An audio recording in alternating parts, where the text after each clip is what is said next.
quadro de entrevistas de hoje, nós vamos falar sobre o novo Código de Normas da Corregedoria. Quem vai conversar com a gente é o Corregedor-Geral da Justiça, Luiz César Medeiros, e Ramon de Quadros Costa, um dos responsáveis pela elaboração do novo código. Desembargador, o que é o novo Código de Normas da Corregedoria, para quem está em casa poder entender? Pois bem, o Código de Normas da Corregedoria, já existia o anterior, é uma consolidação de todas as normas infralegais que regem o processo, o andamento do processo. Nós temos, assim, para explicar bem, nós temos, por exemplo, o Código de Processo Civil, o Código de Processo Penal, que são os diplomas legais que regulamentam o processo. O processo é fácil de entender. Ele tem um pedido inicial, que se chama petição inicial, uma resposta, que se chama contestação, e a sentença. Mas para chegar do pedido até a sentença, tem uma série de caminhos que o próprio Código de Processo Civil estabelece. Mas para seguir esse caminho, tem uma série de procedimentos que os cartorários, que os oficiais de justiça, que os contadores judiciais, enfim, que todas as pessoas que trabalham com o processo precisam seguir, os registros, armazenamento de dados. Então, o Código de Normas, ele estabelece uma uniformização desses procedimentos, de modo que os processos tenham uma tramitação célere, eficaz e que a prestação jurisdicional seja dado no tempo devido, que nem sempre é conseguido pelo grande número de processos que nós temos. Mas, em síntese, o Código de Normas da Corregedoria-Geral da Justiça visa normatizar o andamento do processo em relação aos servidores do próprio Tribunal de Justiça, servidores, juízes, etc. Então, são regras que disciplinam o encaminhamento do processo até o seu final. Certo. Ramon, para os cartórios judiciais, quais as alterações mais significativas? As alterações mais significativas na questão judicial foi no tocante à adaptação do novo texto legal, principalmente na exclusão das normas, das matérias que já estavam previstas em lei e resolução, para que, isso foi uma das filosofias do novo Código, né, para que não se repetisse no novo regramento matéria prevista em lei e resolução. Outra questão importante que merece ser ressaltada é que o novo regramento também previu todas as competências relativas a cada setor interno do foro. E quanto aos cartórios extrajudiciais? Na relação extrajudicial, por não ter sido até esse momento se criar procedimentos específicos, né, a parte extrajudicial definiu procedimentos administrativos internos relativos à consulta, processos disciplinares, né? E também na parte final, na questão serventias extrajudiciais, no livro 3, previu também questões relativas ao aperfeiçoamento da serventia, as adaptações das serventias extrajudiciais ao novo regulamento. Desembargador, tanto os cartórios judiciais quanto os extrajudiciais já receberam instruções para que as alterações sejam padronizadas e efetivadas, não é isso mesmo? Exatamente. O Código de Normas ele foi publicado em 19 de maio do ano passado, 2013, e desde lá nós temos feito uma divulgação intensa a respeito do seu conteúdo. Ele está disponibilizado no site da Corregedoria e do próprio tribunal, né? E durante todo esse tempo nós temos franqueado a todos os usuários que estão lendo, estão estudando o código, para que nos repassasse informações, etc., para que ele fosse aprimorado. E assim vai continuar sendo, porque ele já entrou em vigor, é ele que vige agora, e eu sempre tenho dito isso, que o Código de Normas ele não pode ser uma coisa inflexível, já que ele visa facilitar, né, apoiar o trabalho infraprocessual, ou seja, fazer com que o processo tenha um caminhamento mais ordenado, mais uniforme, nós precisamos também receber dos usuários, daquelas pessoas que aplicam o código, informações para saber se aquela regra realmente alcançou o objetivo que nós tivemos. E foi num todo? Num todo. Tanto na esfera judicial como extrajudicial, todos os usuários. Advogados também, juízes, enfim, todas aquelas pessoas servidores principalmente, né, que de uma forma ou de outra serão afetadas pelas inovações. Que elas são significativas sim, mas elas não destoam muito do que já existia antigamente. Então, não há que dizer assim que houve uma surpresa, que houve uma alteração substancial. Na verdade, foram atualizações que a própria evolução dos procedimentos reclamava.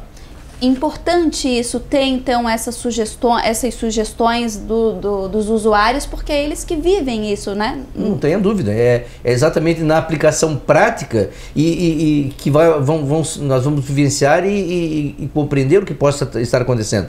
E depois tem uma outra situação, toda norma ela é linear, ela é para todos. Só que nós podemos ter uma determinada unidade jurisdicional, um determinado lugar, que aquele tipo de procedimento não se torna o mais aconselhável. Então, nesse momento, nós temos que rever aquela norma para, quem sabe, flexibilizar para alcançar o objetivo que nós queremos, que é a celeridade processual, a efetividade da prestação jurisdicional e, principalmente, que nós tenhamos um controle sobre o acervo de dados. O Código de Normas visa essencialmente, tanto na esfera extrajudicial como na judicial, é um controle pelo Tribunal de Justiça, através da Corregedoria Geral de Justiça, do andamento do processo, né? Se você chegar, nós temos 1 milhão, quase 2 milhões de processos e na área extrajudicial, então, um número de procedimentos infindáveis. Então, como é que você vai saber, você usuário precisa de um processo, como é que eu vou pegar aquele processo mesmo de 1 milhão? Então, o Código de Normas, ele estabelece como isso deve ser feito, como deve ser armazenado o processo, como deve ser registrado, qual o caminho, qual o tratamento que o servidor deve dar a ele para que a lei seja cumprida. Fazendo toda a diferença. Exatamente. Né? Ramon, como foi na prática, né, a coleta dessas sugestões? Sim, em meados, na verdade no início de abril de 2012, foi instituída a comissão na gestão ainda do desembargador Romer, que cuidou de toda a edição e coleta de dados do Código de Normas. E no começo, na fase inicial de pesquisa, né, o grupo dividiu-se em 4 subgrupos que cuidaram. O número 1 cuidou do estudo da eficácia e da temporalidade do novo Código de Normas, né, na verdade do código anterior, quais seriam as normas que seriam eficazes e atemporais, ou seja, que poderiam continuar no novo regramento. O segundo grupo cuidou da análise dos ofícios circulares, provimentos, ofícios circulares e seculares e orientações da Corregedoria Geral de Justiça, verificando quais dessas orientações poderiam continuar ou seriam contempladas na nova redação. O terceiro grupo fez uma análise em todos os códigos de norma de todas as Corregedorias Gerais de Justiça, de todos os tribunais estaduais do Brasil. Foi feita uma análise ampla em todos esses índices para ver quais os assuntos que mereceriam serem contemplados na nova redação. E o último grupo fez a análise dos precedentes administrativos, ou seja, quais os precedentes que poderiam também ser contemplados no novo Código de Normas.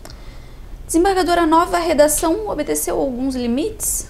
Sim, exatamente conforme já informado anteriormente, nós cuidamos para não repetir dentro do Código aquelas normas que já estão no Código de Processo Civil. É muito comum você chegar a ver os códigos de normas de outros tribunais, os próprios regimentos, eles têm assim o costume de repetir aquilo que já está na lei. Nós cuidamos para não afrontar a lei, para seguir o que está na lei, normatizar aquilo que precisava ser normatizado, respeitar o nosso campo de competência, o campo da Corregedoria, para não avançar nos outros órgãos do tribunal. Enfim, os limites estabelecidos foram aqueles em que a Corregedoria atua, ou seja, tudo aquilo que esteja refletido no andamento do processo jurisdicional. Teve todo um cuidado. Todo cuidado para não invadir na ordem, por exemplo, a prestação jurisdicional, os atos jurisdicionais que é praticado pelo juiz com base no Código de Processo Civil, com base na Constituição. Essa é uma atividade que a Corregedoria não pode intervir. Então, o que ela intervém, os limites que ela deve respeitar, é exatamente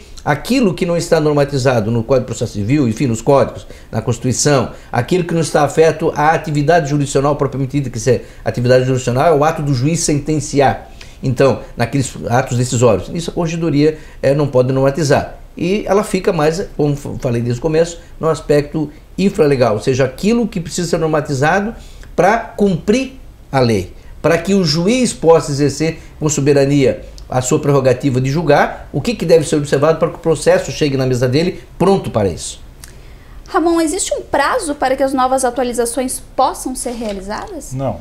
O Código de Normas ele precisa estar adaptado sempre às inovações da ordem jurídica vigente, de forma que sempre quando for necessário ele vai ser adaptado por meio de novos provimentos. Certo. Desembargador, quais foram as principais inovações trazidas? As principais inovações foi exatamente essa de fortalecer a atividade do juiz no primeiro grau. Principalmente o diretor do fórum, né? Resgatar a sua autoridade e a sua liberdade de agir para bem servir ao jurisdicionado, né? E exatamente também para aplicar aquelas medidas que são específicas ou recomendáveis naquele tipo de situação ou até no próprio local onde ele exerce a jurisdição. Então eu penso que a atividade principal foi isso, fazer com que o Código de Normas fosse mais enxuto, regrasse aquilo que ele deveria realmente regrar e fazendo com que o juiz pudesse aplicar em toda a sua plenitude, dentro dos princípios da impessoalidade, do livre convencimento, enfim, da conveniência, da oportunidade, né? Então resgatar o papel do juiz como o principal ator na condução do processo. E nesse aspecto o diretor do fórum, que tem sob sua atenção todos os servidores que fazem parte daquela unidade. Tá certo, desembargador, muito obrigado pela sua presença e esperamos o senhor outras vezes por aqui. Eu que agradeço. Ramon, obrigado pela sua presença e parabéns para toda a equipe. Muito obrigado. Tá certo, Justiça Legal vai para um breve intervalo e a gente volta já.